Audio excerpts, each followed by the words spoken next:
Welcome back to my channel, where we dive deep into the truths that make most people uncomfortable. Today, we're talking about something that will challenge everything you've been told about being alone. Imagine walking into any public space today. What do you see? Everyone's heads buried in screens, desperately scrolling for their next hit of validation. People taking endless selfies, hoping strangers will notice them. Groups sitting together, but living in separate digital worlds. The constant chatter, the endless need to document every moment, the fear of silence. But then you notice him. One man, sitting quietly, completely at peace with himself. No phone in sight, no desperate need to be seen or heard. He's reading a book, while everyone else numbs their minds with mindless content. He's thinking, while others are thoughtlessly. Here's what nobody wants to admit. Our entire civilization runs on your insecurity. Every advertisement assumes you're incomplete. Every social platform profits from your need for approval.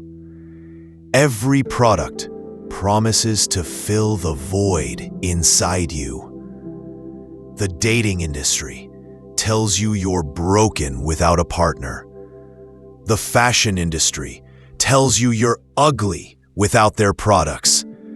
Social media tells you you're nobody without followers. The self-help industry tells you you're failing without their system. But what happens when a man stops believing these lies? What happens when someone discovers they're already complete? They become unprofitable. They become uncontrollable. They become dangerous. The man who enjoys his own company doesn't buy products to impress others. The man who thinks for himself doesn't follow trending opinions. The man who finds peace in silence doesn't need constant entertainment. This is why society labels such men as antisocial, weird, or broken. It's not because they actually are. It's because their contentment exposes everyone else's desperation. Two men from different eras understood this profound truth. Marcus Aurelius, who commanded the most powerful empire in history, and Friedrich Nietzsche, who challenged every comfortable belief of his time. Marcus Aurelius could have surrounded himself with flatterers and yes-men. He could have lived in constant celebration of his power. Instead, he chose evening solitude. He wrote private thoughts to himself, questioning his own actions, examining his own character. The most powerful man alive spent his nights alone, becoming even more powerful through self-reflection. Nietzsche went even further. He deliberately chose intellectual isolation over social acceptance. He knew that thinking original thoughts meant walking away from the crowd. He understood that creating your own values meant rejecting society's pre-packaged beliefs. Both men discovered the same secret. The person who can be alone with their thoughts is the person who truly thinks. And thinking people are the greatest threat to systems built on thoughtless compliance. Most people live in an invisible prison. The bars are made of other people's opinions. The locks are their need for approval. The guards are their fear of rejection.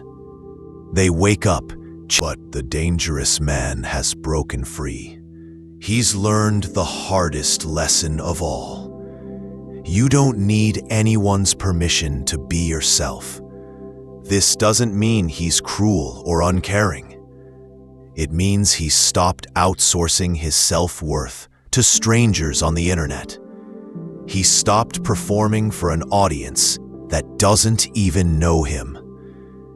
He stopped living his life according to other people's scripts.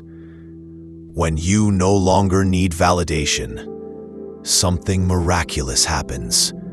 You become authentic, and authenticity, real authenticity, is magnetic. People are drawn to those who are comfortable in their own skin because it's so rare. The truly dangerous person isn't the one who follows extreme ideologies. It's the one who examines all ideologies and chooses what makes sense. It's the person who asks uncomfortable questions and accepts uncomfortable answers. Most people inherit their beliefs like genetic traits. They believe what their parents believed, what their friends believe, what their culture tells them to believe. They've never actually chosen their own thoughts. But dangerous solitude changes this. When you spend time alone, really alone, without distractions, you start having conversations with yourself. You start asking why you believe what you believe. You start questioning assumptions you've never questioned. This is where it gets uncomfortable for society, because people who think for themselves don't follow predictable patterns. They don't buy what they're supposed to buy. They don't vote how they're supposed to vote. They don't live how they're supposed to live. They become wild cards in a system that depends on predictability. Through studying philosophy and observing human nature, I've identified 4 characteristics that make solitude truly powerful. First is brutal honesty with yourself. Most people lie to themselves constantly to feel better. They make excuses for their failures, blame others for their problems, and avoid looking at their own role in their suffering. The dangerous individual faces reality directly, no matter how uncomfortable. Second is moral independence. Instead of borrowing values from society, they develop their own code based on reason and experience. They do what they believe is right, even when it's unpopular. They can't be controlled by shame or guilt, because their standards come from within. Third is emotional self-reliance. They don't depend on others for their happiness or peace of mind. They've learned to regulate their own emotions, to find strength within themselves, to be okay when others are not okay with them. Fourth is intellectual courage. They're willing to think thoughts others won't think, to explore ideas others find threatening, to speak truths others want to silence. They value truth over comfort, clarity over popular opinion. These 4 pillars make someone immune to the most common forms of social control. And that immunity is what makes them dangerous. Let's be honest about what this path costs. People will misunderstand you. They'll call you cold, arrogant, or antisocial. Some relationships will end because they were built on your neediness, not your strength. You'll feel isolated sometimes. Not lonely, but isolated. There's a difference. Loneliness is wanting connection, but not having it. Isolation is having standards for connection that few people meet. Society will constantly pressure you to conform. There will be subtle and obvious attempts to pull you back into the herd. Friends, family, even strangers will suggest something is wrong with your preference for solitude. But here's what you gain. You gain yourself. You discover who you are when nobody else is watching. You develop unshakable confidence because it comes from within, not from external validation. You find peace that doesn't depend on circumstances. You become genuinely attractive to others because neediness repels, while self-sufficiency attracts. People want to be around those who don't need them, who choose them freely rather than desperately. Most importantly, you gain freedom, real freedom. The freedom to think your own thoughts, live by your own values, and walk your own path regardless of what others think. The world needs more people who can't be bought, manipulated, or silenced. It needs more people who are comfortable with themselves, who don't require constant validation, who can sit with their thoughts without needing to escape. This isn't about becoming a hermit or hating humanity. It's about becoming so secure in yourself that you can engage with others from a place of strength rather than need. It's about being so complete that your relationships are choices, not dependencies. The man who walks alone isn't running from the world. He's refusing to let the world run him. He's not antisocial. He's selectively social. He's not broken. He's unbreakable. In a culture of followers, he leads himself. In a world of noise, he finds silence. In a society of performers, he simply is.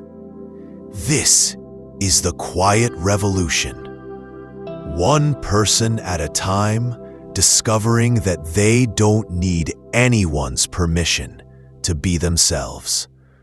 One individual at a time, realizing that solitude isn't loneliness, it's freedom. The question isn't whether you can handle being alone. The question is whether you can handle being free. If this message resonated with you, I want you to do 3 things. First, hit that like button and subscribe if you haven't already. It helps this message reach others who need to hear it. Second, share this video with someone who's been living for others instead of themselves. And third, tell me in the comments, what's one belief you've been carrying that you never actually chose for yourself? What's one area where you've been seeking validation instead of building genuine self-respect? Remember, in a world full of people desperate to fit in, the most revolutionary act is learning to stand alone. Until next time, stay free.